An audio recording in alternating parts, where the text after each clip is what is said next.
1. Yeah. Okay, so as we were saying, sorry for the brief interruption.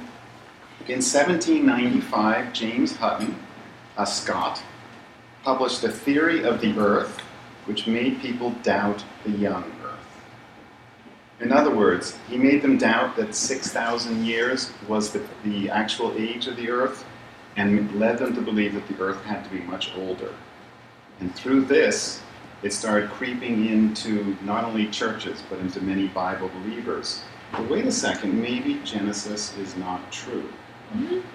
In the early 19th century, Thomas Chalmers, another Scotsman, popularized gap creationism, positing millions of years between Genesis 1:1 and 1:2 to accommodate old Earth theories. Who was that?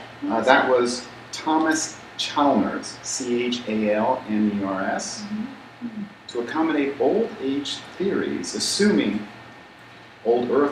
assuming the 6 days of creation were not literal days as well.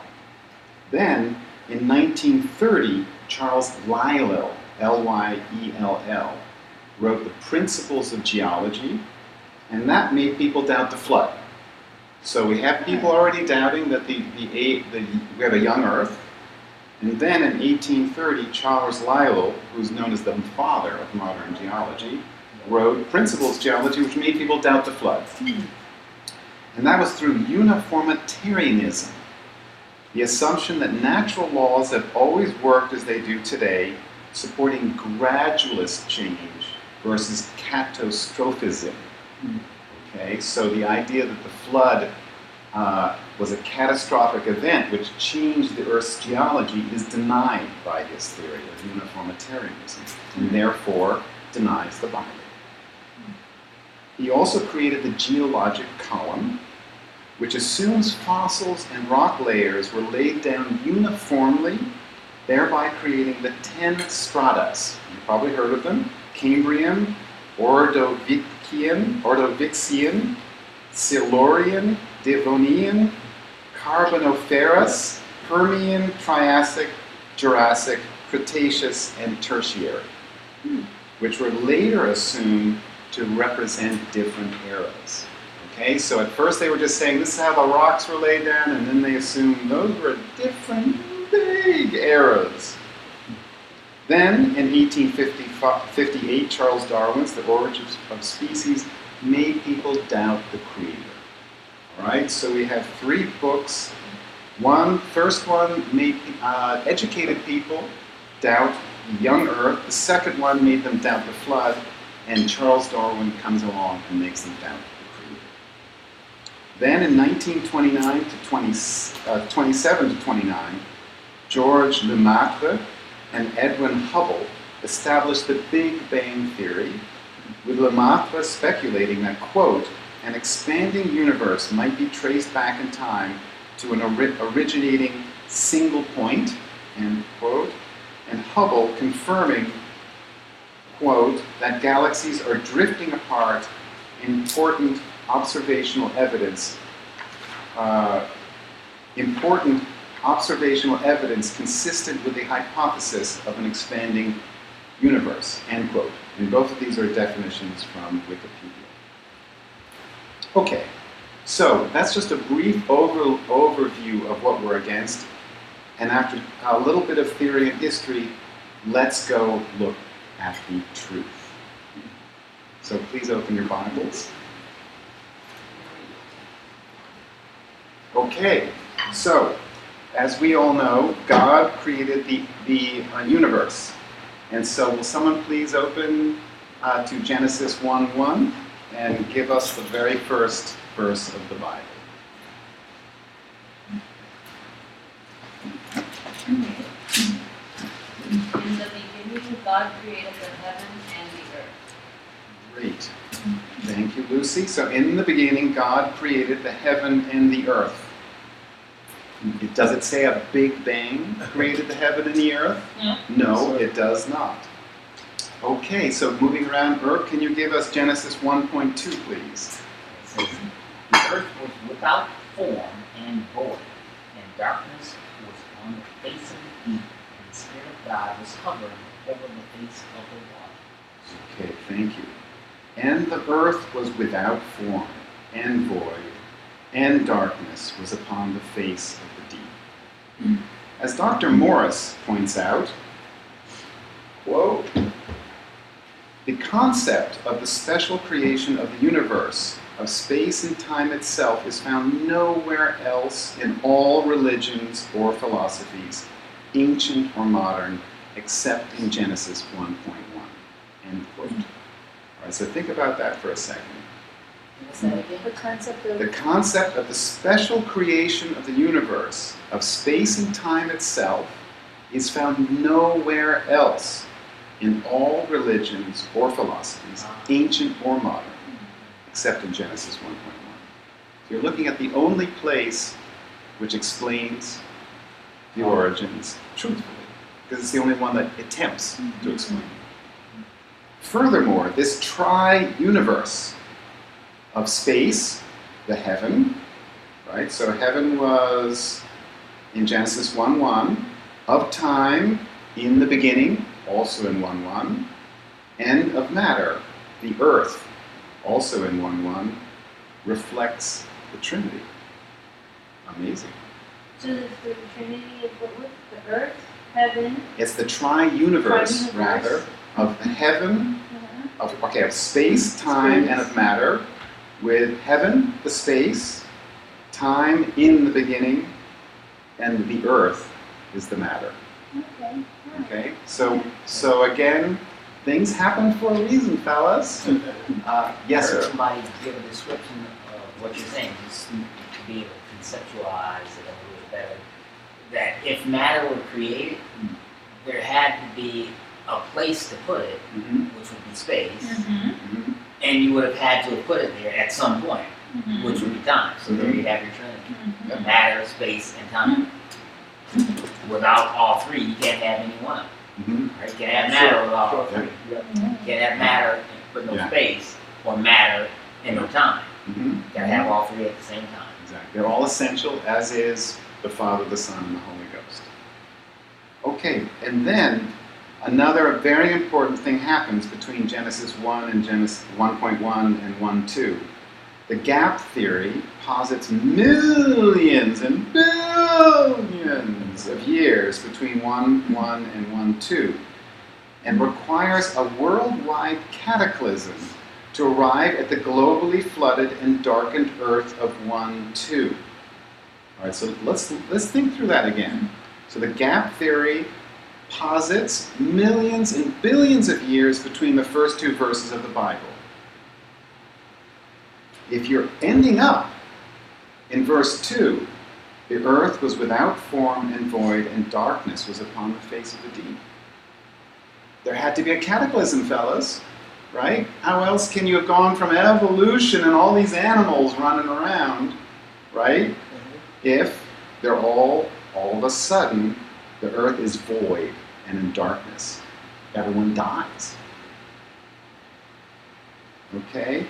This is internally inconsistent with evolution's own uniformitarianism or gradualism, which denies any such cataclysm, which would have destroyed the entire system of geological ages found in the geological column. Furthermore, all right, so the gap theory is trying to accommodate the geological column, but in fact destroys it, because the only way that it could work is there's a cataclysm which destroys the earth. So that, okay, so well, that doesn't make sense. So it's logically inconsistent, internally not possible. Furthermore, it is flatly contradicted by Genesis 1:31. And can someone go to that? Let's move on. Steve, Genesis 1:31, please. And God saw everything that he had made, and behold, it was very good.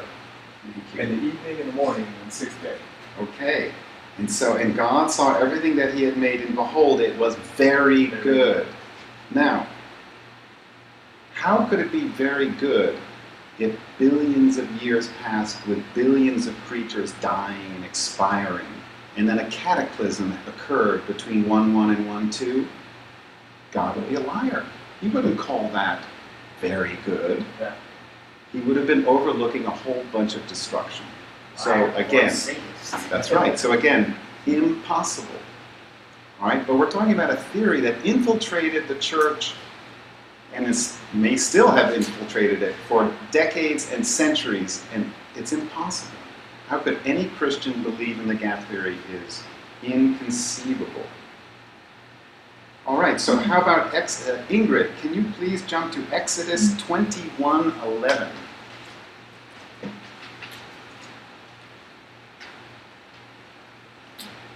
And if he do not be these three unto her, then 21:11. Yes, please. And if he do not these three unto her, then shall she go out free without money. Okay, my apologies. I think I transcribed the verse incorrectly. It happens. I've done that before. Yeah, It's thank men. Yeah, the long chapter. Like, But luckily, I wrote it out here, so who can find it for me is what I believe is around Exodus 21, and I'll quote it. For in 6 days the Lord made heaven and earth, the sea and all that is in them. Exodus chapter 20, verse 11. Thank you. Thank you, man. Thank you very much. So Ingrid, can you please do that? Go back to 20, my mistake. Sure. For in 6 days the Lord made heaven and earth, the sea, and all that in them is, and rested the seventh day.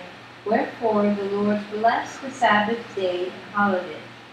Thank you. So for in 6 days the Lord made heaven and earth, the sea, and all that in them is. Now, what's important about that is that Genesis 1:1 is included in the first day. All right, so it wasn't, and this clarifies that. So it isn't that Genesis 1:1 happened billions of years before, and we went through a huge cataclysm, and then the Lord formed the earth, and then he started things really going. No, this verse is saying that he made the heaven and the earth, the sea, and all that in them is. For in 6 days, it contained 6 literal days. Okay, so you can't interpret, even though the first day is not mentioned until later in Genesis, it's now clear that Genesis 1:1 is included in those 6 days.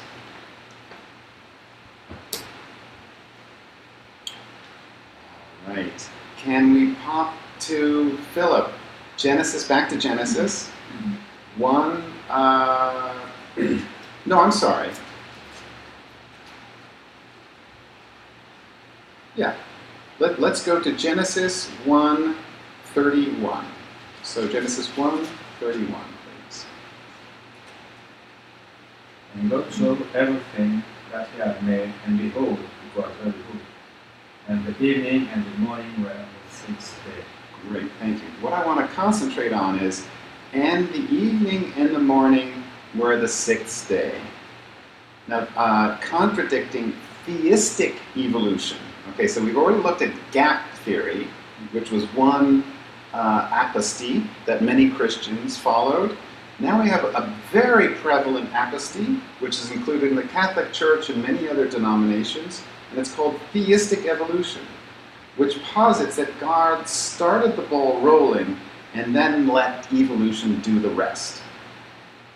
All right, now for that to happen, it means that the 6 days of creation are not literal days, right? Because the only way that you can allow all this dying of creatures and all this evolving is to say, no, that's figurative.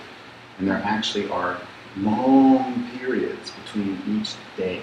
And this is a theistic evolutionary Exactly. approach? Theistic evolution, correct. Okay, second apostasy.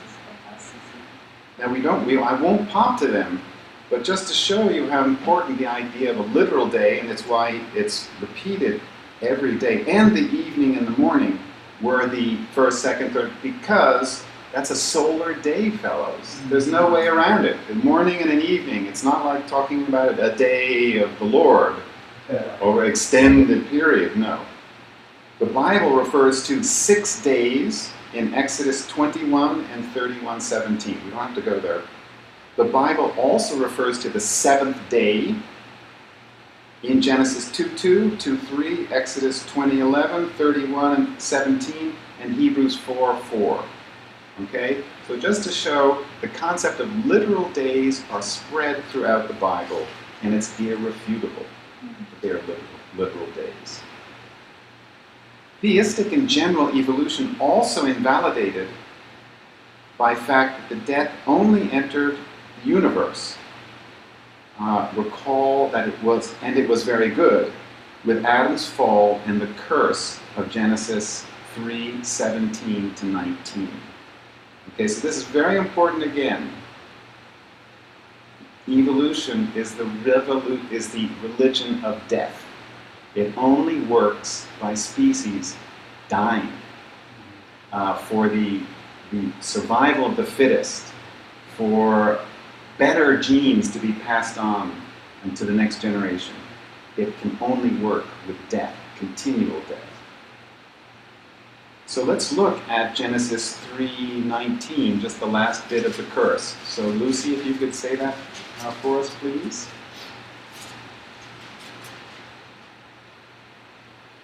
In the sweat of thy face shalt thou eat bread, till thou return unto the ground, for out of it wast thou taken. For dust thou art, and unto dust shalt thou return. All right, so let me repeat that. In the sweat of thy face shalt thou eat bread, till thou returns unto the ground, for out of it was thou taken. For dust thou art, and unto dust thou shalt return. By the way, the curse upon God's whole creation is so obvious that it became a general scientific law, the law of increasing entropy, or the second law of thermodynamics. And we'll get to that later, but let me repeat that. The curse upon God's whole creation is so obvious that it became a general scientific law. Okay, so Herb, can you jump to Romans 5:12, please? And Steve, I'll have you go to 1 Corinthians 15 later if you want to hop over there. So Romans 5:12.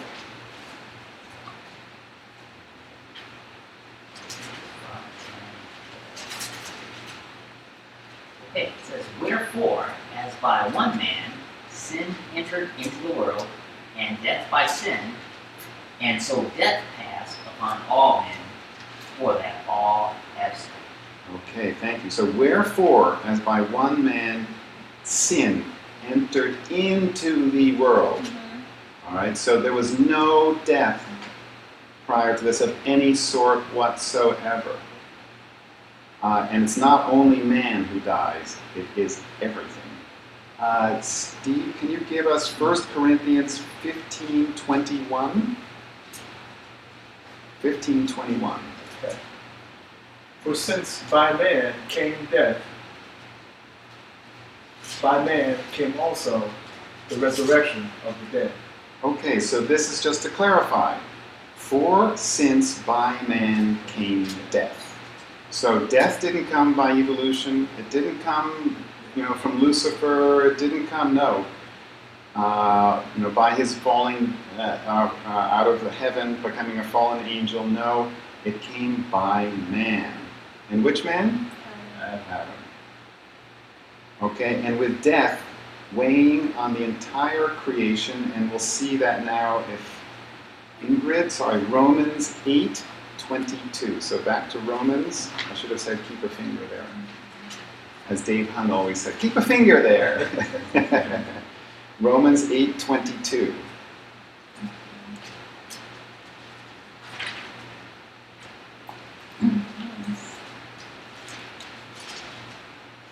Romans 8:22. For we know that the whole creation groaneth and travaileth in pain together until now. Okay, so death is weighing on the entire creation, as shown here in Romans 8:22. Quote, for we know the whole creation groaneth and travaileth in pain.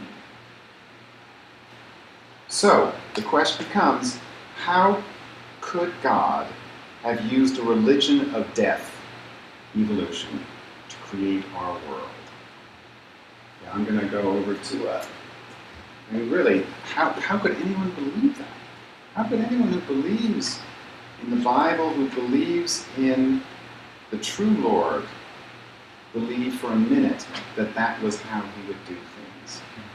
As Henry Morris puts it,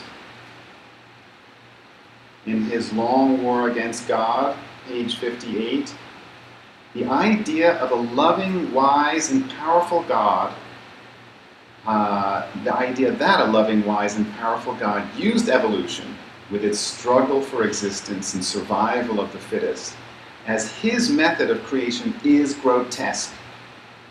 Evolution is the cruelest, most wasteful, and most irrational method of creation that could ever be imagined.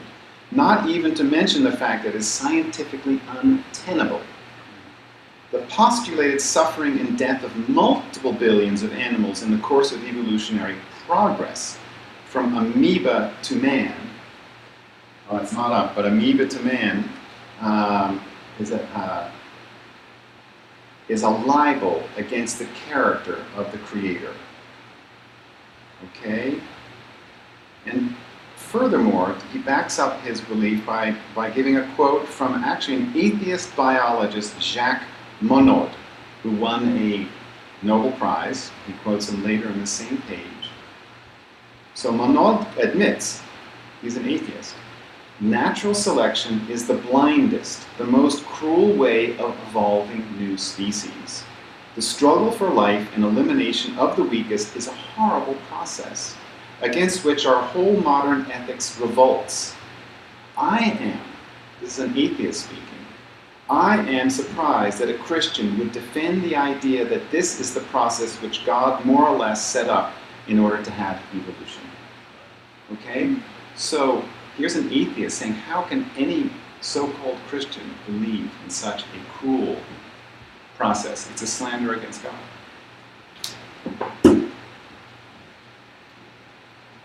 Okay, Steve, can you? Oh no, Philip.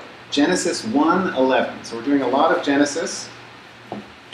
That's all. We're going to be doing a little bit of Genesis 1 and 2, and that'll be it. So no more hopping around. 1:11.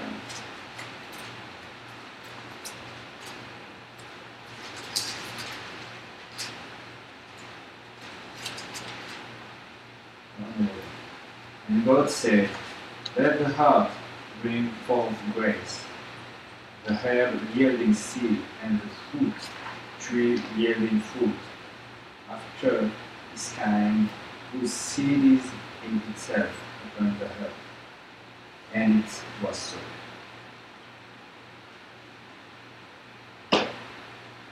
Okay. So, just to repeat, and God said, let the earth forth grass, the herb yielding seed, and the fruit tree yielding fruit after its kind, whose seed is in itself upon the earth, and it was so.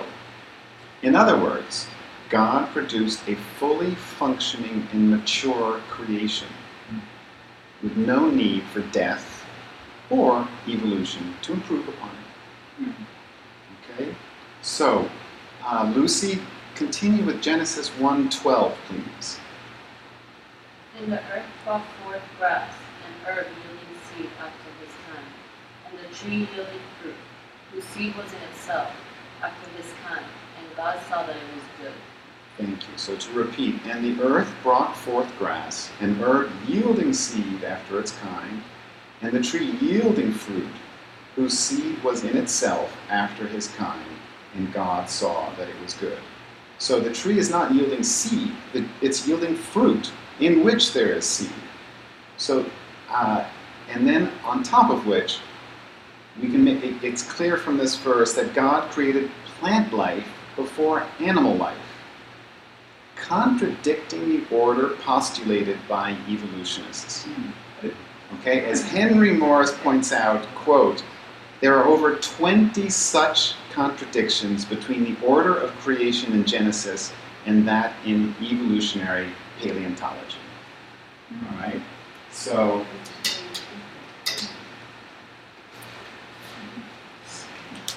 This is the wrong order, guys, and they're not related, all right? The evolutionists are saying which one came first? So, according to Dr. Morris, he was saying that where are we?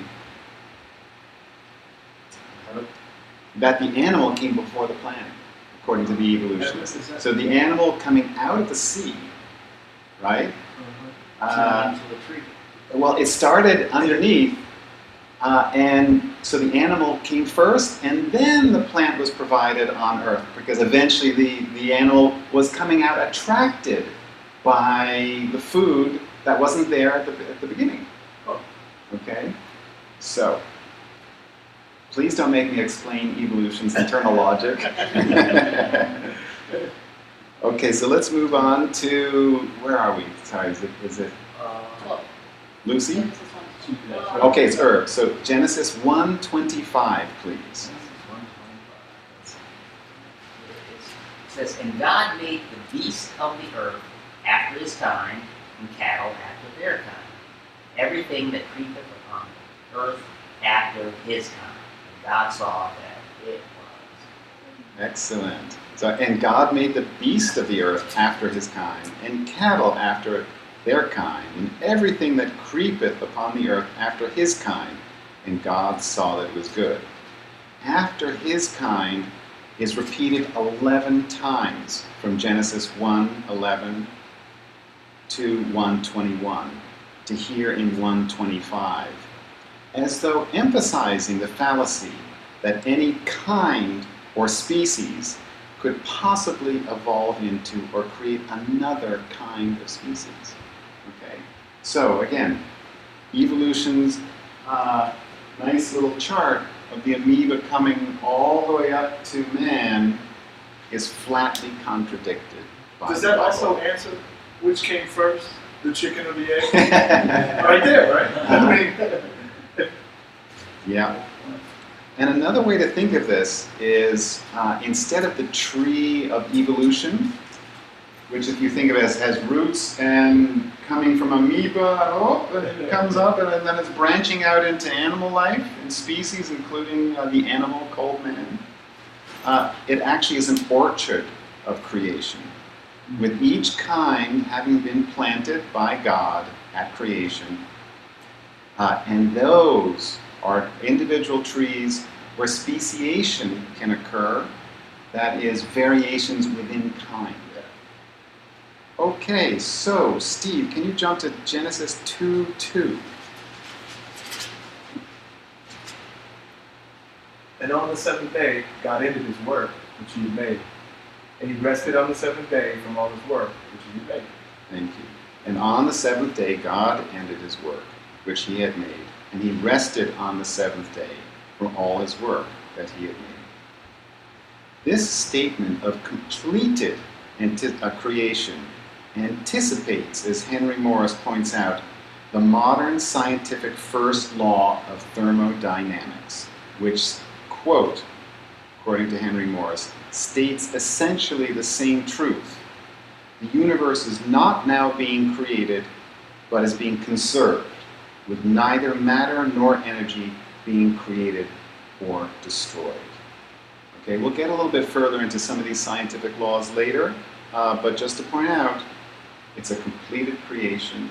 And once again, a verse from the Bible anticipates and perfectly describes what has since been discovered to be a scientific law. Genesis 2:5, please, Ingrid.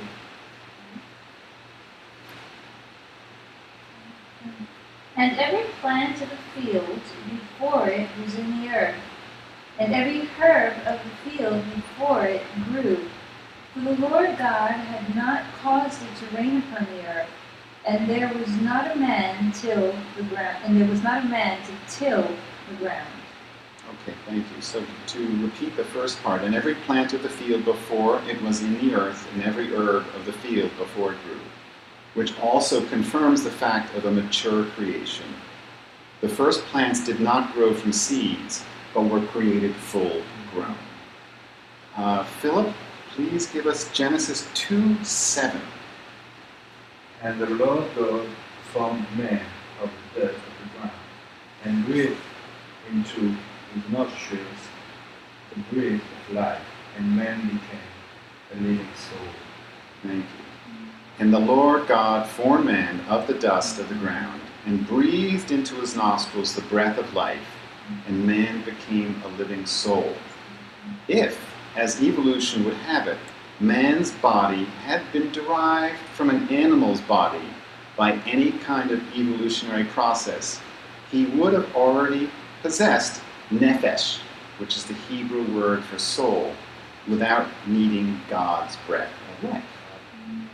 Okay, so again, man was created by the Lord and did not come from an animal.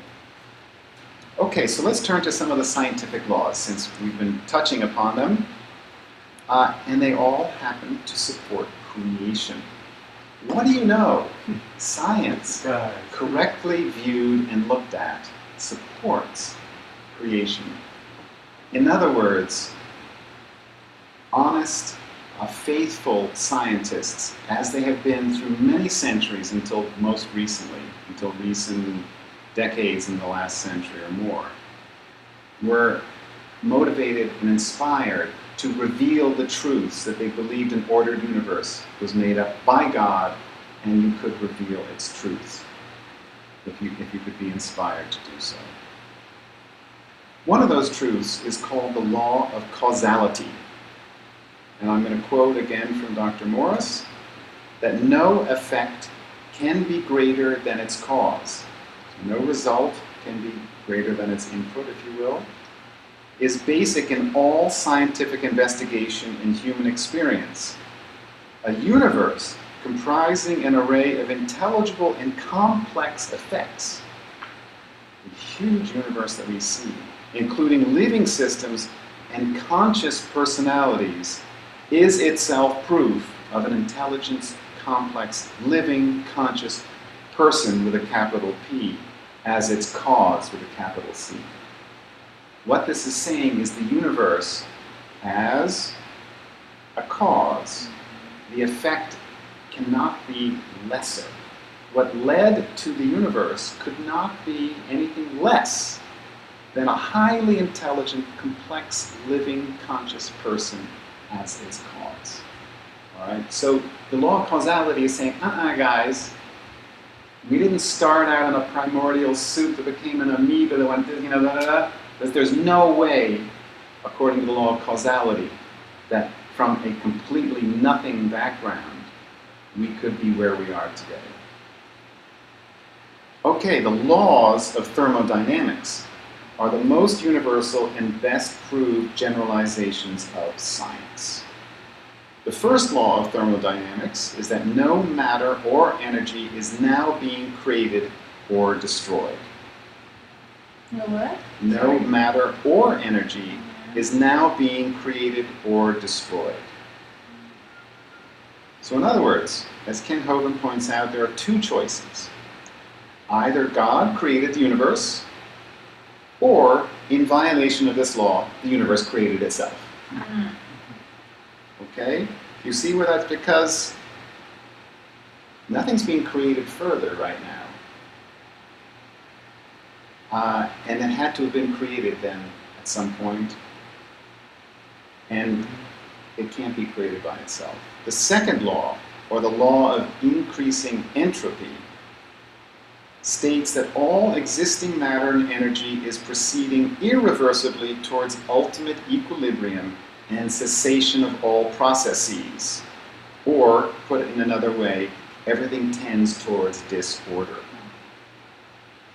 Okay, so bear with me. Since the universe has not expired yet, but will, this law proves that time had a beginning. Okay, so again, if the law of increasing entropy is stating that all matter and energy is proceeding irreversibly towards the cessation of all processes, that's saying it's coming to an end. For it to come to an end, there had to have been a beginning. Makes sense, right? Yeah. Everything preceding it. Okay, so taken together, the second law, the law of increasing entropy, proves the universe had a beginning, or must have been created, but the first law precludes self-creation. Therefore, the only solution to the dilemma posed by the first and second laws is that, quote, in the beginning, God created the heavens and the earth. Okay, so again, man, by pursuing truths in an ordered universe created by our Creator, has come up with laws, true laws, proven laws, scientific laws, which make completely impossible the thought of Big Bang and evolution. So if you're honest and you actually believe these laws are fully laws and not just, okay, today we're going to work and tomorrow we're going to suspend it, then the only possible answer is that God created the universe. Okay, the third major law is the law of biogenesis, or life only comes from life. Over 150 years ago, Louis Pasteur proved that, quote, spontaneous generation, end quote, was impossible, and his law of biogenesis has become an inviolable scientific fact. All right, so life only comes from life. It doesn't come from non-life, it doesn't come from death, it only comes from life. There's never once been shown any proof to the contrary anywhere. All right, that's how strong this law is. Yet, this is a large problem for evolutionists. It's a huge problem. So huge, they created the law of abiogenesis. That is, which allows for living matter to come from non-matter at least once. Yes. Okay? So more on this later. Except All for right. the rule. So what they have to do to bend the truth and laws to make their theory viable is incredible. So let's turn back to evolution and define it a bit better. There seems to be about 6 evolutionary types, because we talk about evolution, and the fact of the matter is that some of evolution creationists believe in. It's a small part, but we'll get to it. Okay, one type of evolution is cosmic, and that is the origin of all, and that is supplied by the Big Bang theory, which, parenthetically, is getting debunked. The second type of evolution is chemical, and that is higher elements from hydrogen. Higher elements evolve from hydrogen, or from the primordial soup, which also is getting discredited. Third type of evolution is stellar. Stars and planets form from dust, yet no one has ever seen a star form. The fourth type of evolution is organic. Life from non-living materials. Oh, wait a second, didn't we just... Okay, but anyway, life from non-living materials, which is flatly contradicted by the law of biogenesis. Then we get to the fifth type of evolution, which is the biggie. It's called macroevolution. One kind of animal or being evolves into another. That has never been found, nor will it ever be found. And then the last, the sixth, is microevolution. And that's variations within kind, which creationists agree with. Okay? Exactly. So wolf to dogs and many types of dogs. And so back to the orchard of life. That's up, just taking the tree up and then branching out into different speciations within a kind. Okay, so only the last microevolution is true, as Genesis repeats, quote, after his kind 11 times. Yet here's the crux. Even in microevolution, genetic information is always lost, not gained. Okay? So again, let me repeat that. Even in microevolution, which we believe in, genetic information is always lost, not gained. Yet for macroevolution to occur would require an increase in genetic complexity, not just a shift in gene frequency. Okay, it's a little complex, but what it's saying is, if you really want to fantasize that one species can evolve to another one, it has to increase in genetic complexity. Yet there's not one instance of that ever happening. And that supports our second rule, right? Second rule of thermodynamics. All goes to it. This one. Yep, absolutely. Okay, so we'll look at this when we discuss mutations in genes a bit. I'm not sure I was able to get to that. We'll see.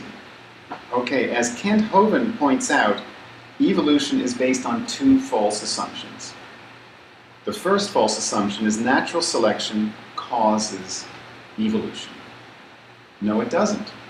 Natural selection only selects. It's in the word.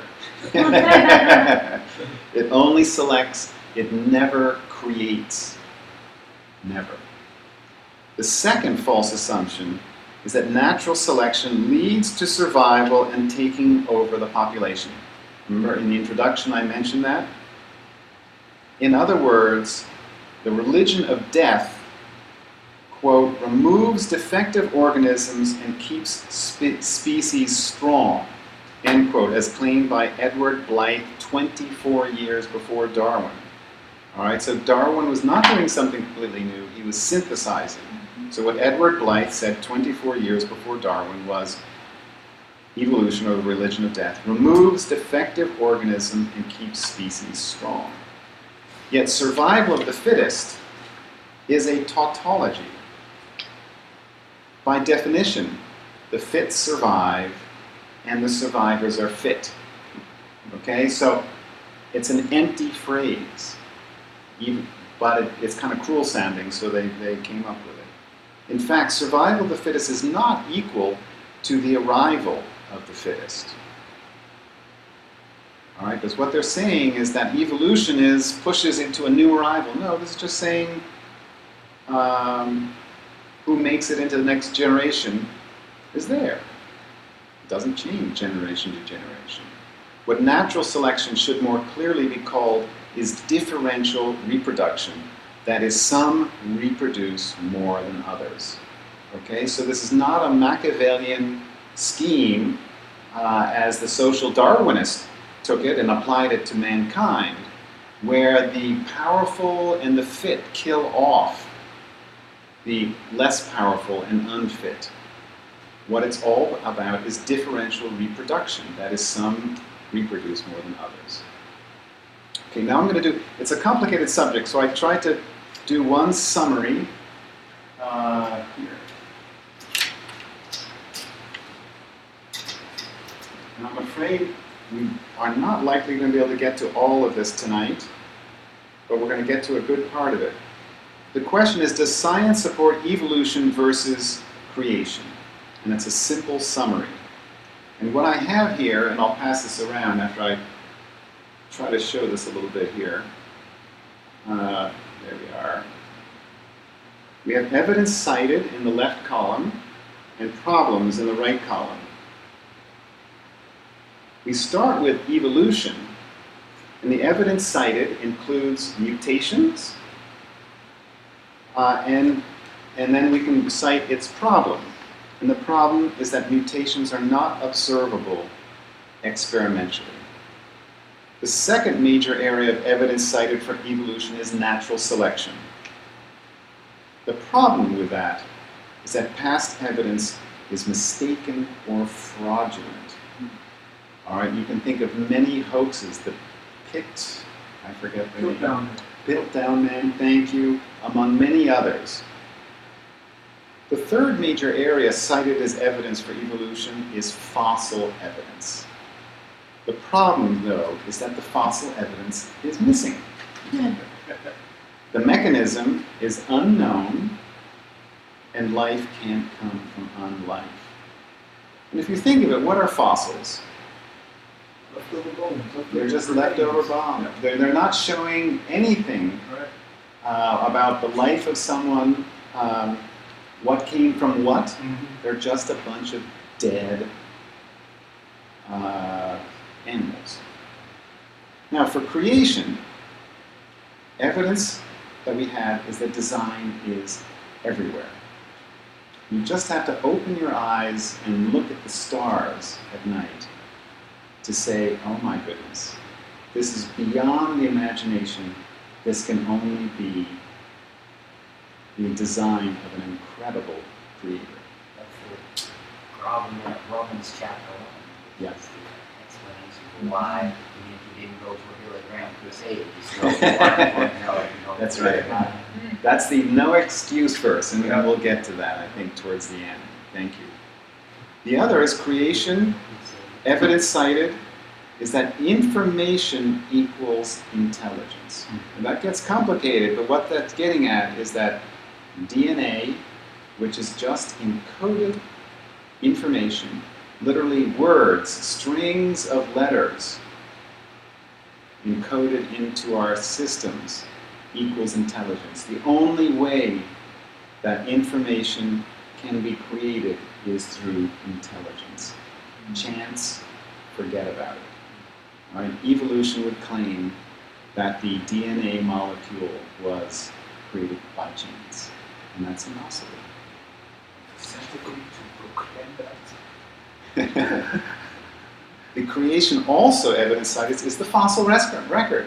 So while evolution says there's fossil evidence, no, the creationist says the fossil record actually does not support you, it supports us. It actually supports the cataclysmic flood, all right, in Noah's day.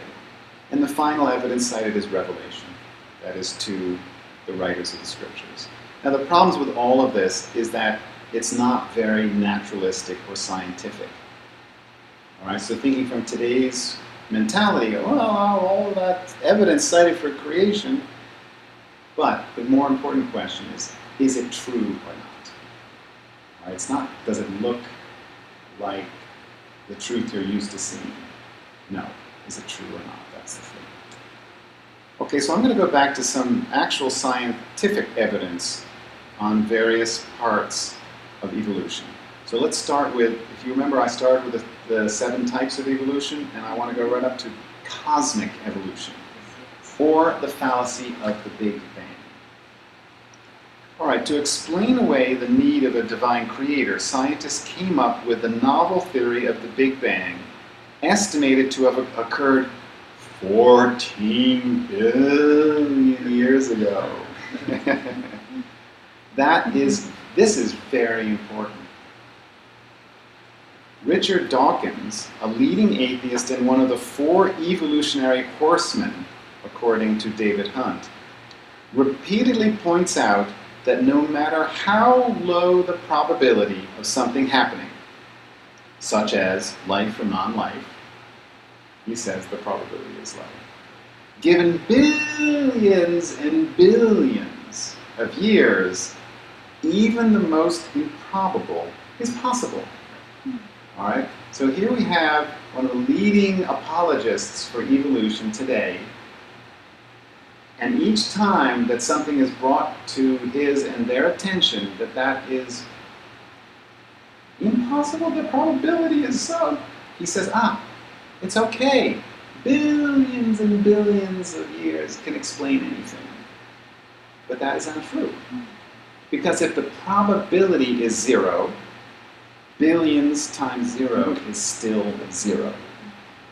Okay, so the law of biogenesis doesn't matter. You can have billions and billions of years, it doesn't change the 0 probability to anything else but 0. I have a question. Yes, please. How do they start the clock? How the time can take place? Because in Genesis you have the time take place in the matter and space and time, but you have the Trinity. Mm-hmm. But here there is just the time coming from out of nowhere.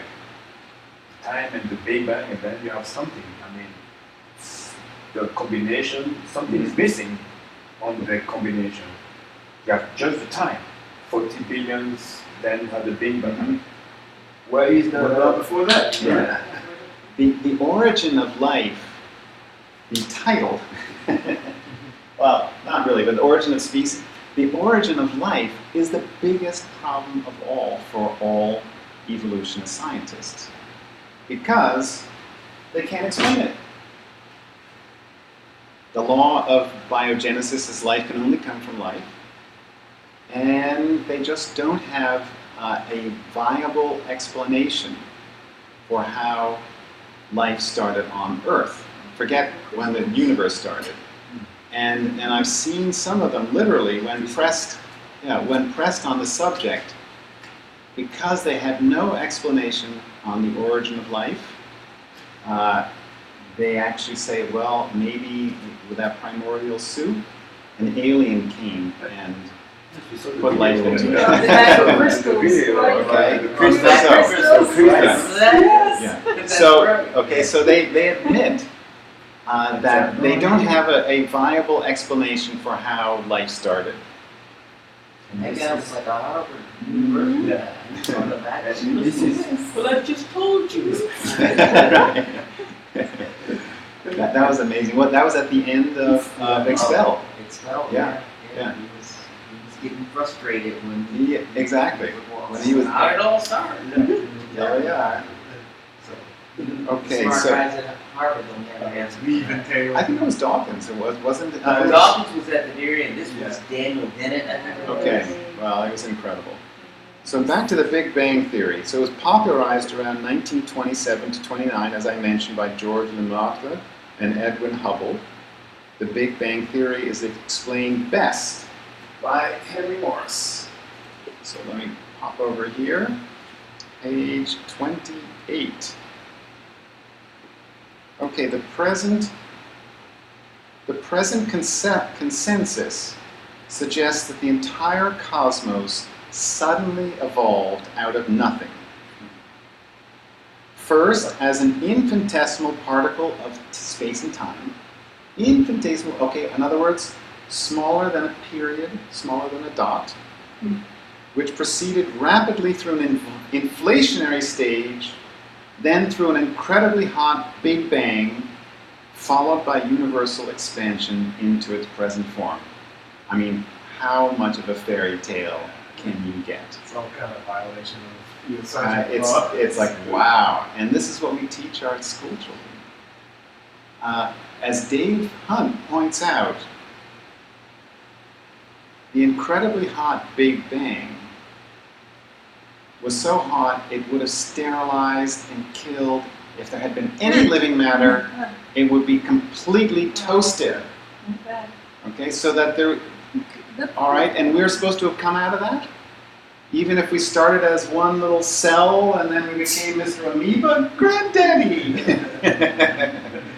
Okay, so the level of the suspension of disbelief that we are asked to buy into to believe evolution, which you have to do to be in respectable society, is amazing. Okay, it is flatly contradicted by the law of biogenesis, that life only comes from life, hence the need to create out of thin air the law of abiogenesis, as well as by the second law of thermodynamics, or the law of increasing entropy. And once again, Henry Morris explains it best. Hop over here. 32. The universe is not progressing from featurelessness to states of greater organization and complexity, as Davies and other evolutionary mathematicians fantasize. It is running down at every observable level towards chaos, as stipulated by the scientific laws of thermodynamics. Local and temporary increases in complexity are only possible when driven by design programs and directed energies. neither of which is possessed by the purely speculative notion of vertically upward evolution. Okay, so once again, evolution is saying that things are getting better, right? Are progressing from nothingness, featurelessness, to states of greater organization and complexity. The reality is exactly the opposite, as the law of increasing entropy would make obvious to anyone who wants to open their eyes, and that is, we are not evolving, we are devolving. The universe is running down at every observable level towards chaos. Okay, so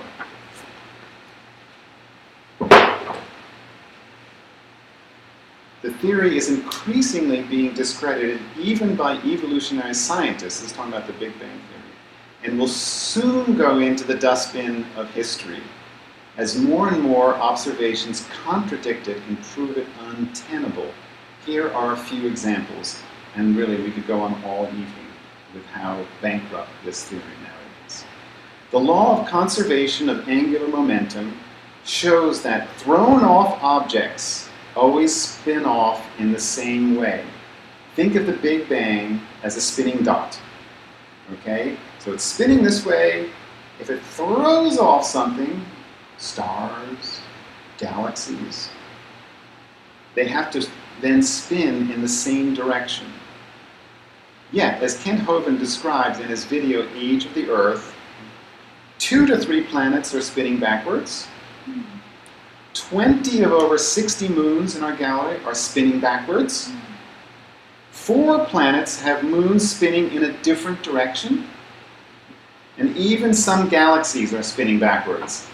Oops. It sounds like that Big Bang doesn't work. Okay. I think Ken Hovind said, it was kind of funny, he said, I think God did it on purpose just to make evolution look stupid. Galaxies this way and others that way, just so the theory would look ridiculous Exactly. centuries later. All right, more observations that contradict it. From a Big Bang explosion, matter would necessarily be distributed evenly. It isn't, and instead is lumpy, with billions of huge lumps that are unexplainable. As scientist James Trefil admitted in 1988, quote, "There shouldn't be galaxies out there at all. And even if there are galaxies, they shouldn't be grouped together the way they are." As Dave Hunt also points out, it is now estimated that 1 trillion galaxies exist, each with hundreds of billions of stars. That would mean there are hundreds of billions of trillions of stars. Stars eventually blow up. Yet, only 300 supernovas, or dead stars, have been observed, versus the millions if the universe is actually billions of years old. Okay? One more, observational evidence showing that an old universe is impossible. The age they think is inconceivable. Here are some inconvenient truths. Good evening. Here are some inconvenient truths pointed out by Kent Hovind in the Age of Earth video. Some of our plants are losing, we're talking about evolution tonight versus creationism. Some of our planets are losing heat, such as Jupiter, which, based on that rate, cannot be billions of years old. Moons are supposed to have torn off of planets from meteor or other impacts. Yet the mineral composition of our moon is too different from Earth to have been torn away from it. Furthermore, this is a good one, our moon is moving further away from Earth every year.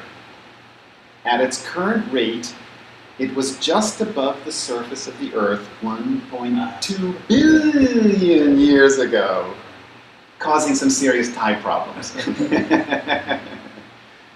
Comets are losing their tails. Based on the deterioration rate, they are roughly 10,000 years old. That's getting close to the truth. Earth is losing its magnetic field, 10% in 150 years. This leads one to the conclusion that the Earth is at most 25,000 years old, not billions of years. But when the magnetic field is so strong, no life is possible.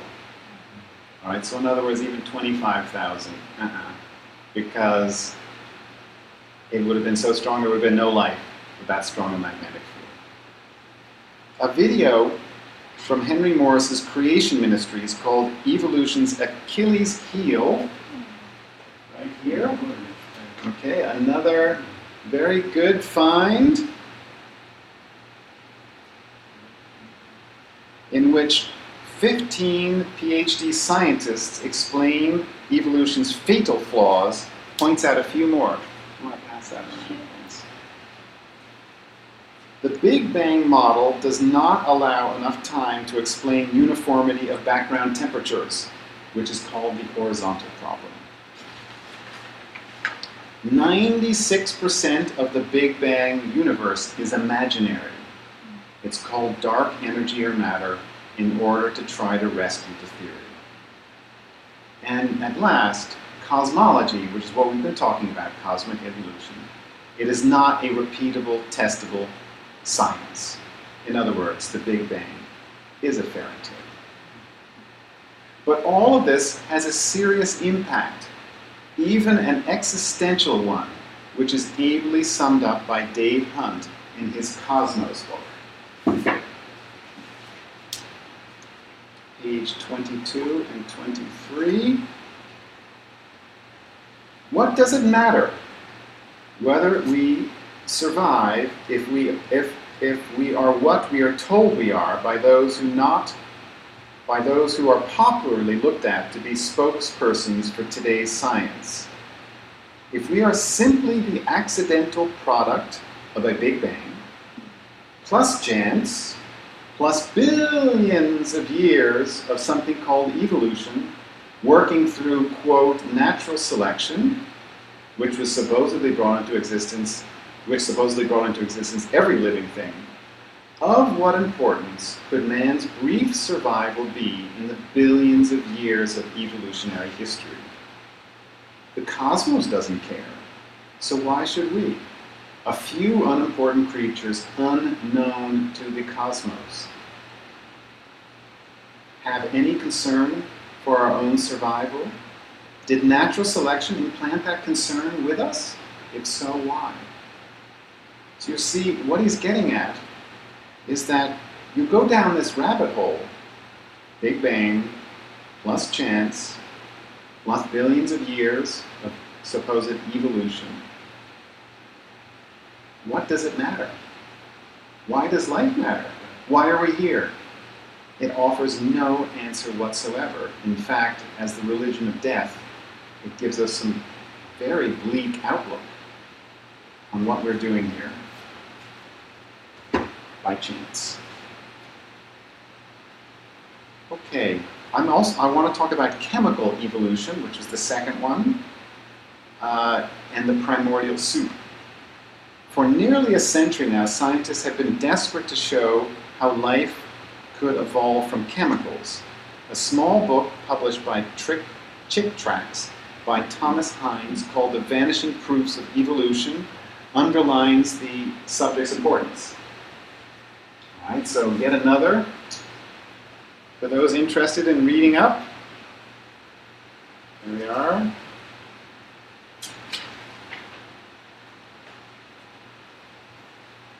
Okay, Chapter 8, Did Life Evolve from Chemicals? How did life begin? What an individual believes on this one subject goes far to determine whether he will believe in God or become an atheist. All right, so this is the primordial soup, yeah.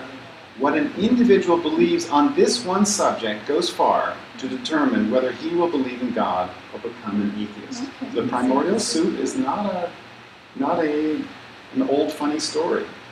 Like it or not, the answers school books give to this question determine to a large extent the religion of millions of readers.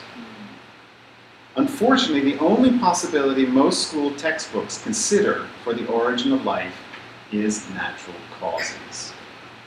This is strange because it is contrary to the evidence and contradicts other pages of the same books.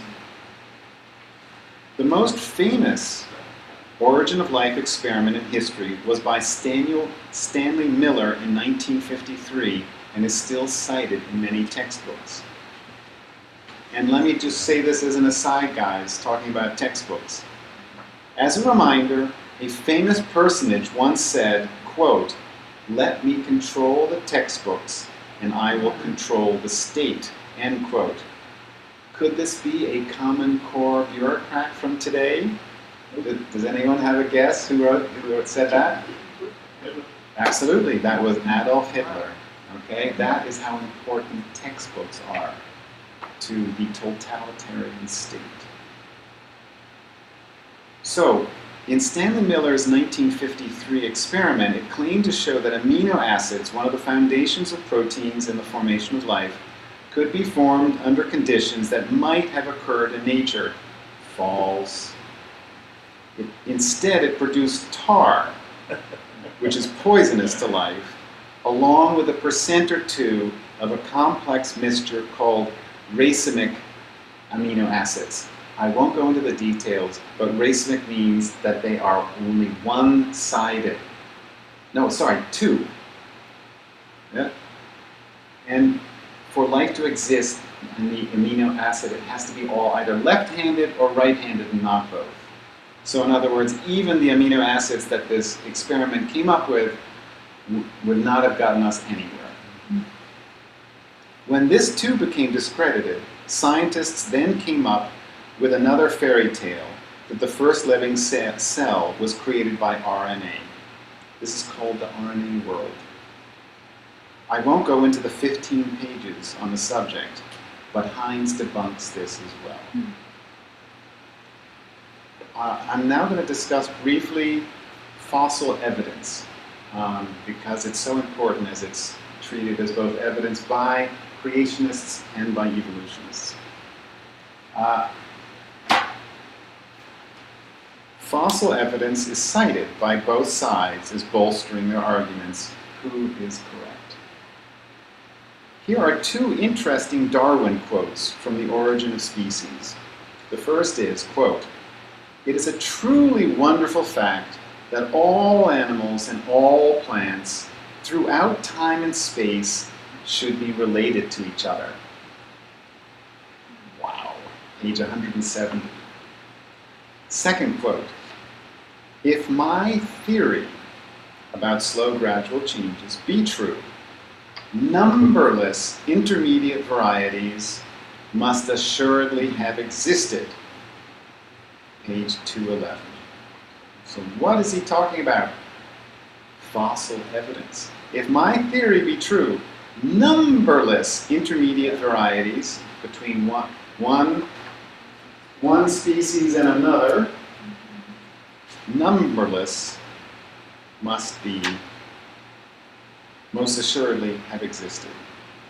Yet here's what Dave Hunt has to say about that.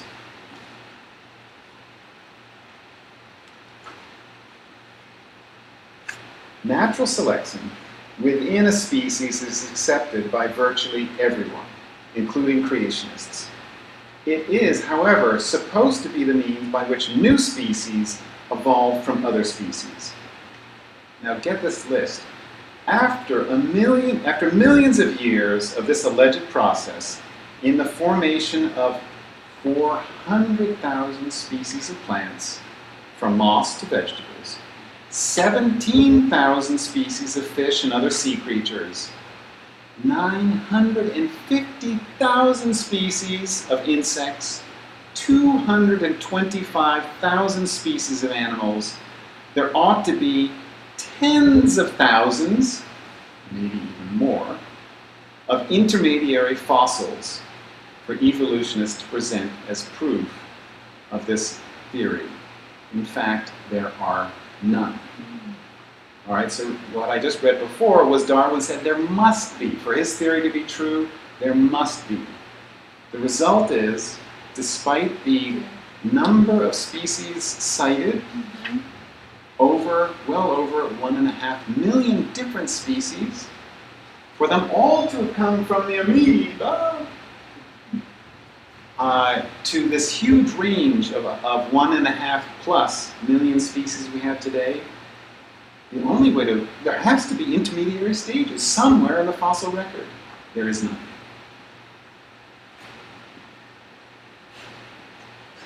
Like Colin Patterson, which he just quoted above, American Museum of Natural History paleontologist Stephen Jay Gould, who you've probably heard of, widely quoted and respected author, acknowledged that there is not one reliable example of an intermediary form. Yet this unsubstantiated theory continues to be taught as fact in the media and in textbooks, with no challenges allowed. To do so is unconscionable.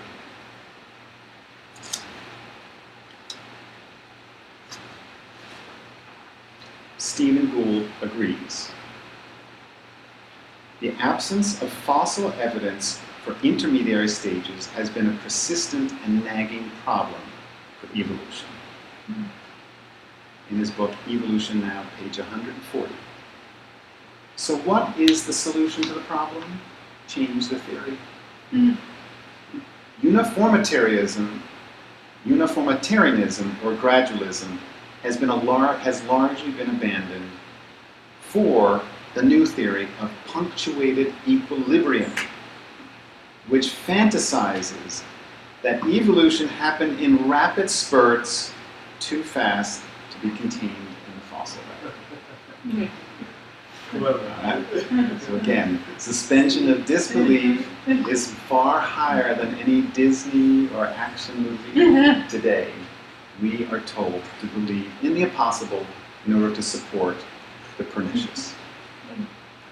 I'm going to go to my conclusions now, and maybe there'll be another opportunity to come back and discuss some other areas such as mutations.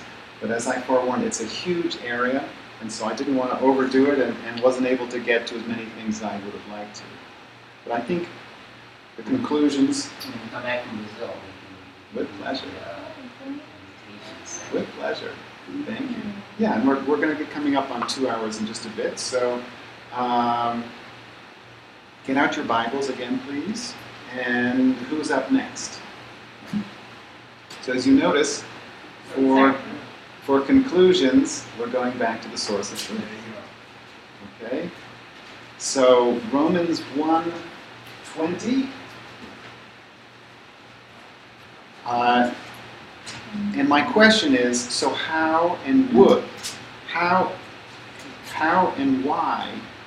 could mankind fall so far from the truth? Is there any excuse? So Ingrid, can you read Romans 1:20 for us, please?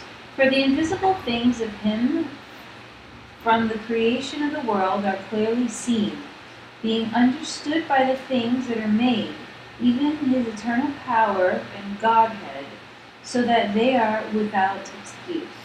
Wow, that's tough, guys. Let me repeat it. For the invisible things of him from the creation of the world are clearly seen, being understood by the things that are made, even his eternal power and Godhead, so that they, that's us, are without excuse. We know that pride is the source of all sin. Could scientists be more susceptible? Philip, could you go just down a few verses to Romans 1:22 through 23, please? Professing themselves to be wise, they became fools. And And three. changed the glory of the incorruptible God into an image made like to corruptible man, and to birds, and four-footed beasts, and creeping things. I mean, did God already know what we would come up with? I mean, did he or not? Professing themselves to be wise, they became fools, and changed the glory of the uncorruptible God into an image made like to corruptible man, and to birds, and four-footed beasts, and creeping things. I'm sorry, does that sound like the scale of being? Is that the all the way down to creeping things? All that's missing is saying that we were wet little tadpoles before creeping things.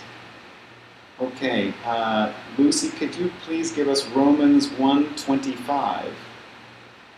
You change the truth of God into a lie, and worship and serve the creature more than the Creator, who is blessed forever. Amen. Okay, so again, not very good here. Who changed, and this is talking about those fools, who changed the truth of God into a lie, and worshipped and served the creature more than the Creator, who is blessed forever. How is this a perfect description for evolution again, and for evolutionists? Worshipping and serving the creature? Imagine that. To call an amoeba and a snake and a serpent your ancestor? Is that worshipping animals and creatures, or what? All right? To believe that, you really have to worship something other than the Creator. Okay, Herb, can you start to jump? But this is now 1 Timothy 6:20.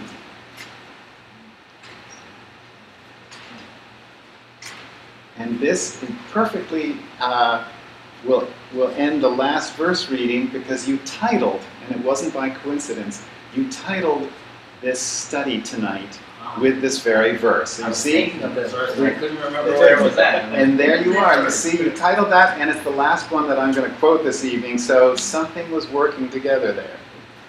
It's 1 Timothy 6 and verse 20 says, O Timothy, keep that which is committed to thy trust, avoiding profane and vain babblings and the oppositions of science, falsely so-called. All right, this one's too good. I have to repeat it. O Timothy, keep that which is committed to thy trust, avoiding profane and vain babblings and oppositions of science, falsely so called. I don't know how many references there are to science in the Bible, but there aren't that many, right? And this, again, as Henry Morris points out, science falsely so called is literally pseudoscience. And, hey guys, it's nothing other than evolution. All right, so once again, evolution is nothing new under the sun. It was perfectly foreshadowed in this very verse. All right, of people who have fallen into the profane and vain babblings and oppositions of pseudoscience. Henry Morris summarizes the current scientific evidence against evolutionism in this way.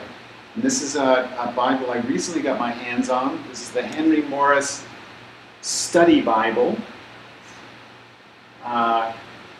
King James Version. Okay, and here is he summarizes the current scientific evidence against evolutionism. 1. So this is a little bit of a summary of this evening's talk, and maybe of some things I'll get to next time. 1. There is no present evolution, only horizontal variations and extinctions. All right, I can clarify this a little bit. Macroevolution needs vertical evolution. All right, moving up, right, from something less complex to more complex, from a lower species to a higher species. There is none of that. Only horizontal variations, or evolutions, or speciation, and extinctions. 2, there was no past evolution, only gaps between basic kinds in the fossils. Okay? So in other words, no intermediary forms exist. Although given the number of species, there should be tens of thousands of them, having been discovered madly, all since Darwin wrote. How many decades have we had? It's no longer true that we have no fossil record. We have a massive fossil record. We have a complete fossil record. There's no intermediary forms found. 3, there can be no possible evolution since universal laws of conservation and decay now govern all natural processes. Okay, so these are some of the laws of thermodynamics that we spoke of earlier. 4, there has been no time period long enough for evolution because historical records go back only a few thousand years, and the fossil record speaks only of rapid formation. 5, there is no biblical evolution. All right, and he cites some of the same verses that we've already quoted. There can be no theistic evolution, for death came into the world only when man sinned, which again we covered earlier.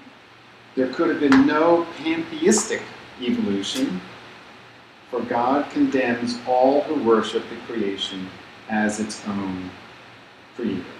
Right? Pantheistic being worship of all of various gods and gods. Okay, so that is Dr. Henry Morris's. I'm going to end tonight's study with one of my favorites. I think all of our favorites, David Hunt. All right, this book, Burke gave this to me. It's Seeking and Finding God. Okay, now, according to Dave Hunt, according to all of these are going to be available for looking at. According to Dave Hunt, the Bible is 28% prophecy, with its thousands of prophecies covering a wide range of subjects and events. Remember that. 28% prophecy, the entire Bible, and it has thousands of prophecies. He goes on to say,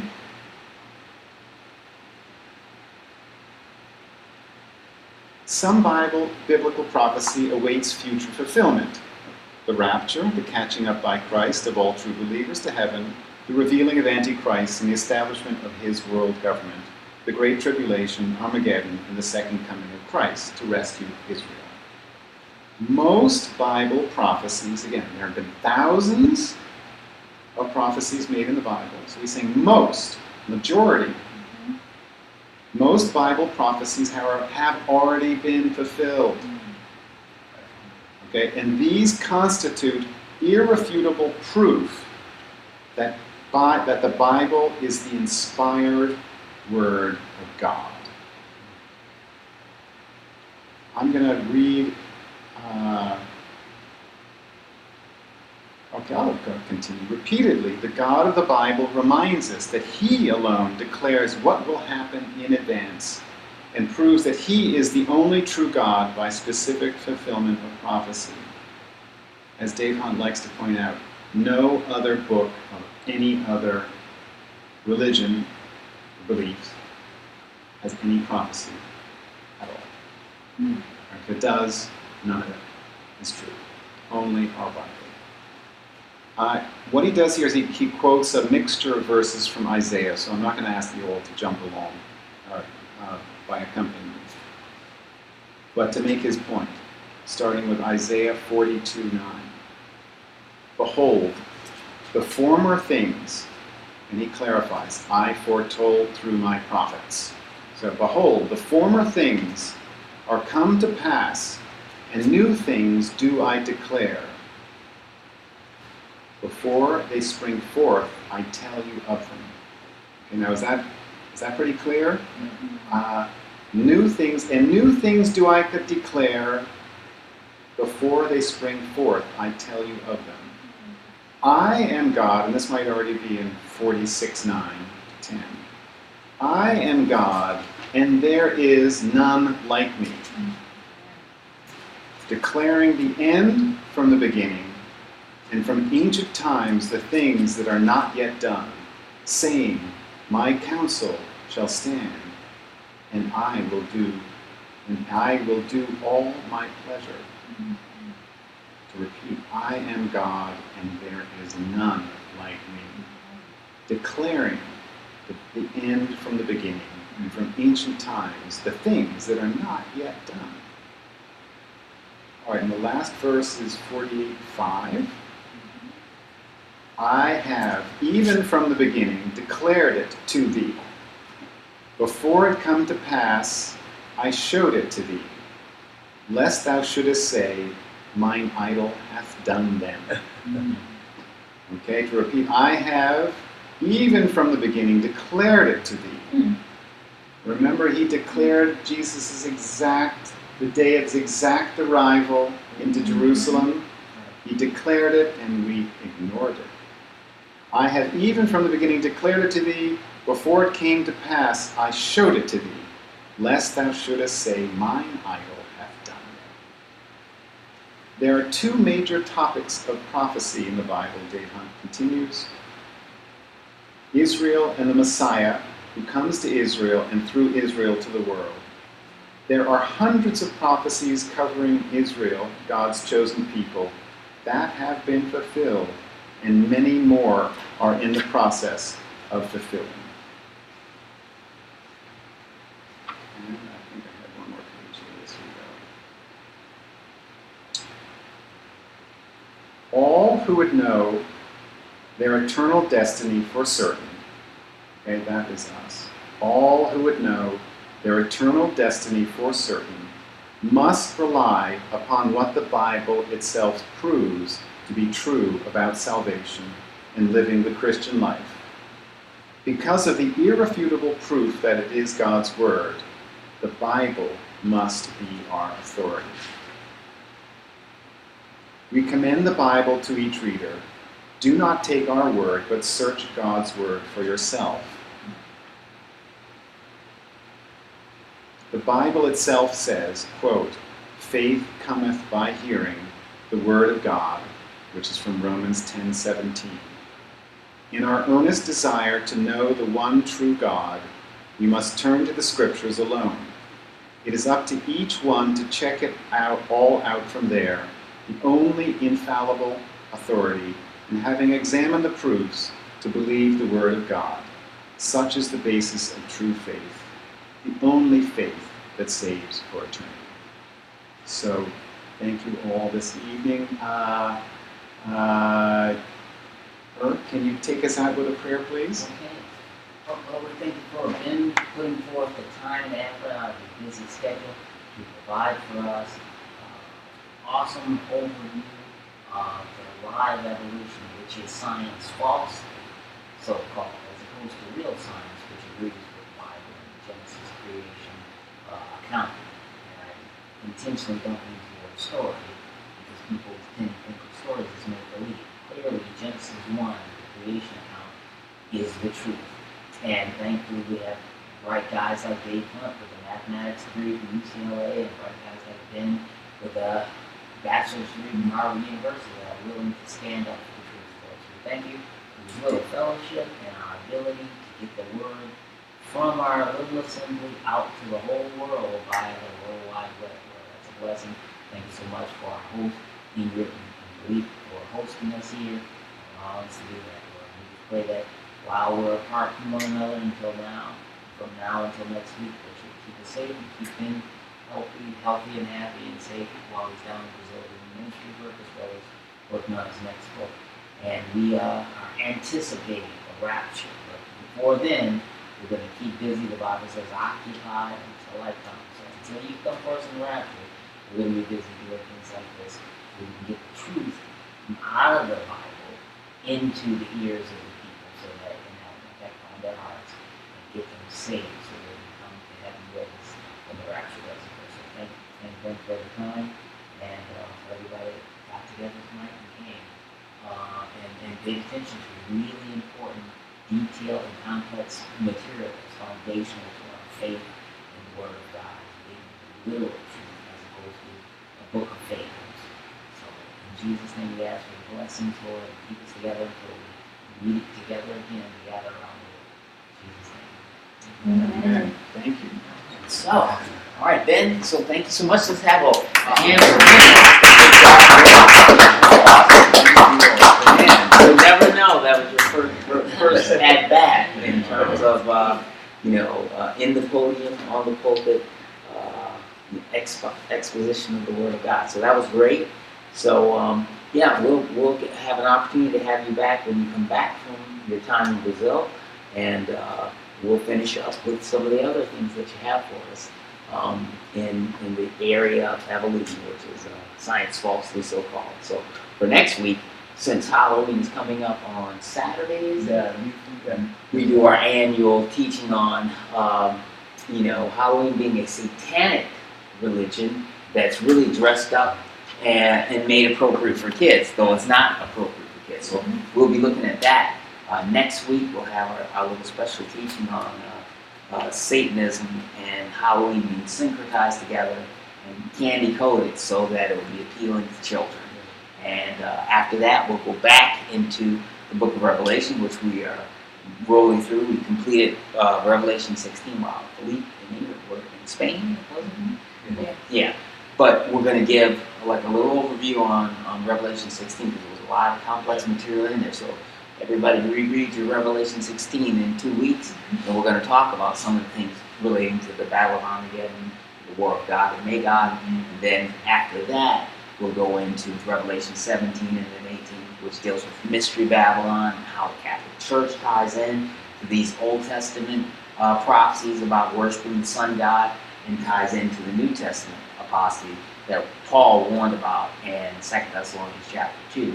And that's one of the signs that the rapture is about to occur. When Babylonian paganism comes into the church, falsely so-called, then you know that the return of the Lord is at hand. We have that, and we'll be looking at that in great detail in Revelation 17 and 18. So those are what we'll be doing in the next 3 weeks or so. Halloween and Satanism next week, and then Revelation 16 segueing us into Revelation 17 and 18. So with that, I think that we're all done. We're glad to have Philippe and Ingrid back from Spain again. And unless the rapture happens first, we will see you all this time next week. I mean, Yeah.